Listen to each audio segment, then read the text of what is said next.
Here is how you can easily disprove Islam in under 2 minutes. First off, the Quran actively denies the crucifixion of Jesus Christ, which is just a historical fact at this point. We have many independent sources from people like Luciana of Samosata, Josephus, Tacitus, the Acts of the Apostles, and the four Gospels that all confirm that Jesus Christ was indeed crucified. In the words of Bart Ehrman, the fact that Jesus Christ was crucified is as sure as any historical fact can be. Secondly, in verse 5:116, the author of the Quran mistakes the Christian Trinity to be Jesus, God, and Mary, which wasn't a belief held by any Orthodox Christians, not even the Collyridians. This shows that the author of the Quran, supposedly Allah, didn't even understand the Christianity it was trying to refute. Finally, the Quran, which is supposedly the perfectly preserved word of Allah, is filled with contradictions. In verse 6:14, Muhammad says that he is the first Muslim, but then in verse 7:143, it says Moses was the first Muslim. And if that's not enough for you, verse 2:132 says that Abraham and Jacob were the first Muslims. So, Muslims, who was the first believer in Allah?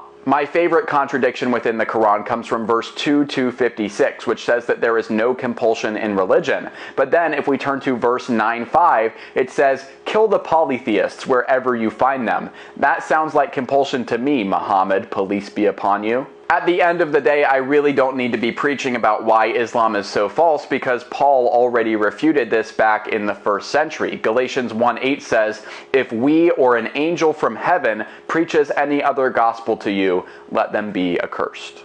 There is no mistakes in the Quran. Show me one. How about I give you 5 instead? In Surah 12:20, we read that Joseph was betrayed by his brother for a few silver coins. But that isn't possible because coins weren't invented until 1,000 years after the death of Joseph. Surah 23:13 gives us a false embryology. It says that children are formed from blood clots, which is just scientifically inaccurate and obviously a misconception of the Prophet Muhammad.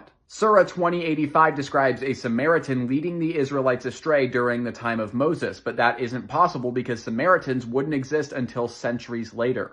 The Quran actually contradicts itself in Surah 2:219, where it says that alcohol is permitted by Allah, but then in Surah 5:90, it is later strongly prohibited. And the cherry on top is that Allah apparently doesn't even understand proper grammar in the Arabic language, because in Surah 2:177, he fails to use proper subject-verb agreement. I could genuinely name like 13 other mistakes just off the top of my head, but I think you guys get the point. Muhammad, peace be upon him, was clearly a false prophet.